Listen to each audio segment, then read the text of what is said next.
Todos os detalhes você vê conosco nessa edição do Jornal Gente, porque agora a gente vai para o destaque do Pedro Campos. Bom dia, Pedro. Tudo bem, Sônia? Bom dia para você. E nós estamos acompanhando com muita atenção também o estado de calamidade pública no estado do Rio Grande do Sul.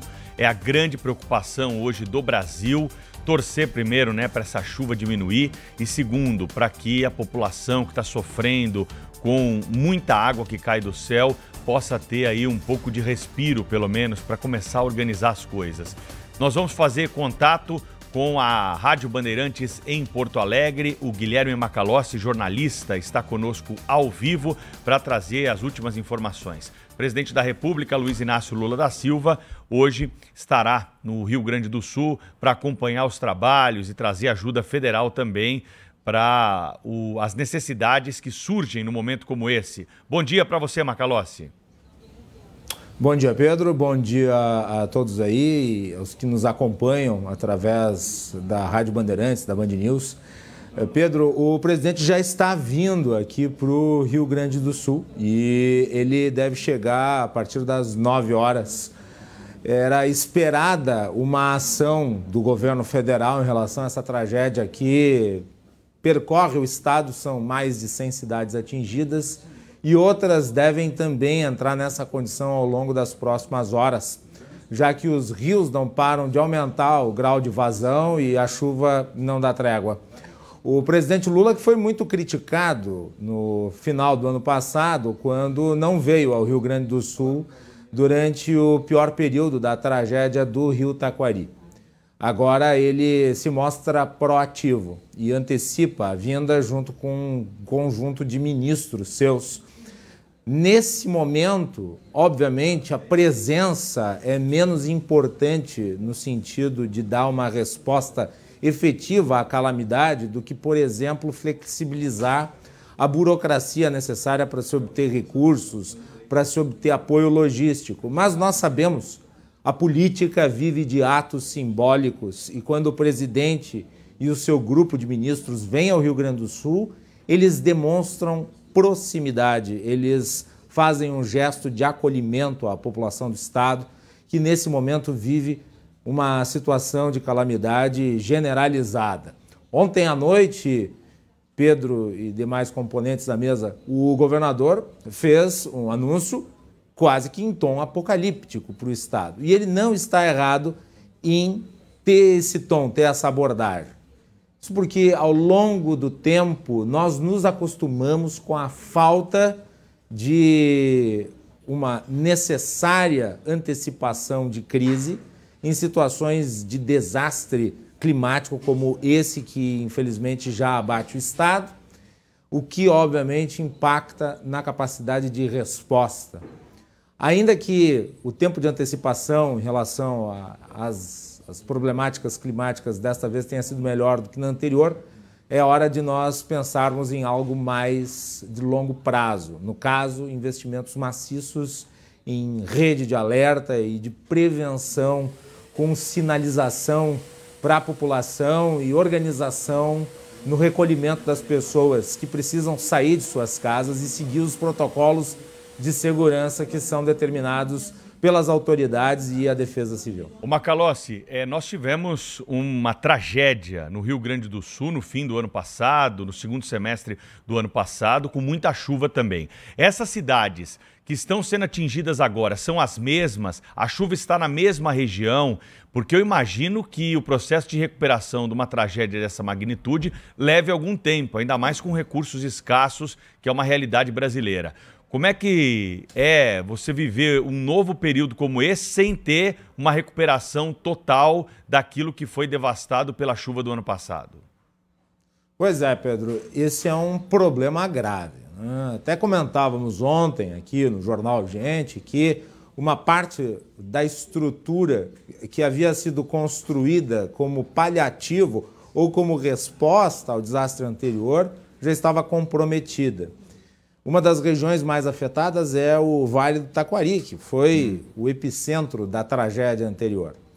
Mas é importante ter a dimensão do que nós estamos vivenciando nesse momento. Vai para muito além do Vale do Taquari. O Vale do Taquari também está com um problema muito grave, porque é a maior cheia da história do rio Taquari, inclusive com uma vazão do rio que é superior à anterior.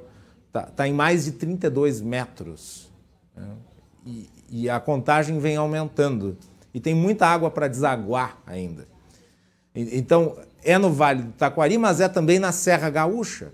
Quer dizer, o secretário da Casa Civil, Arthur Lemos, foi designado até Bento Gonçalves, que é uma cidade turística importante da Serra Gaúcha, porque ali tem a possibilidade de uma barragem se romper, dado o volume de água acumulado. Quer dizer, a infraestrutura básica vai se dissolvendo. Ontem você mencionou, Pedro, como se tudo fosse feito de papel. E a força da natureza e o ser humano, delimitado pela própria ação, acaba vendo isso acontecer. Mas é no centro do estado também, Santa Maria, que é uma cidade importante, vive o drama de um isolamento muito grande. É também na fronteira, com as cidades também afetadas.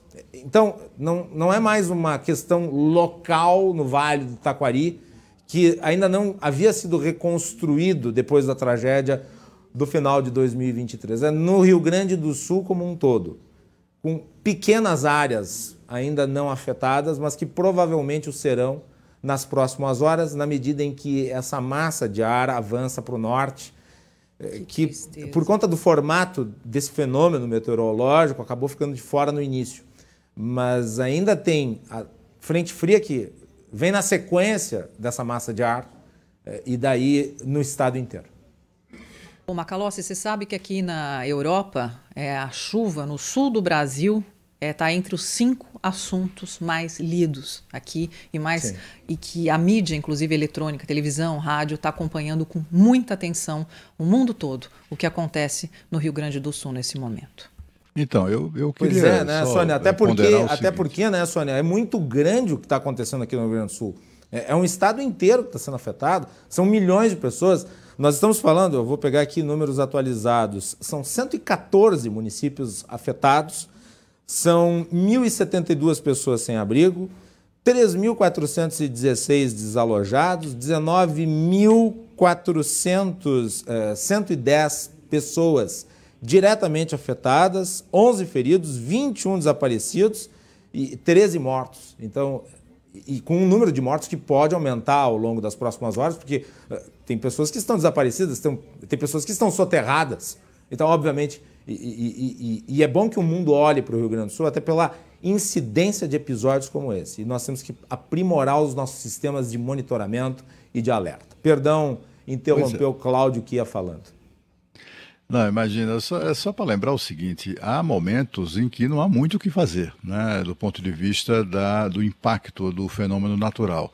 A gente até estava revendo aqui agora há pouco, Macalossi, enquanto você falava, né, a força das águas arrastando pontes de concreto, né?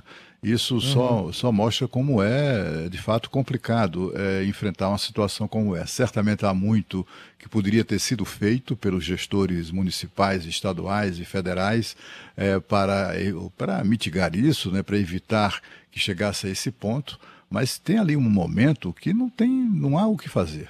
A força da natureza se impõe sobre qualquer providência, qualquer coisa que venha a ser tomada, qualquer providência que venha a ser adotada para evitar o pior, né? Na Europa, a Sônia certamente lembra disso, na Europa, muito recentemente, na Alemanha, né, houve fenômenos muito semelhantes, com centenas de mortos e tal. Então, assim, na China isso é frequente. Então, é algo que, de fato, as autoridades deveriam se preocupar mais. De que maneira é possível, ao menos, minimizar os efeitos de tragédias como essa.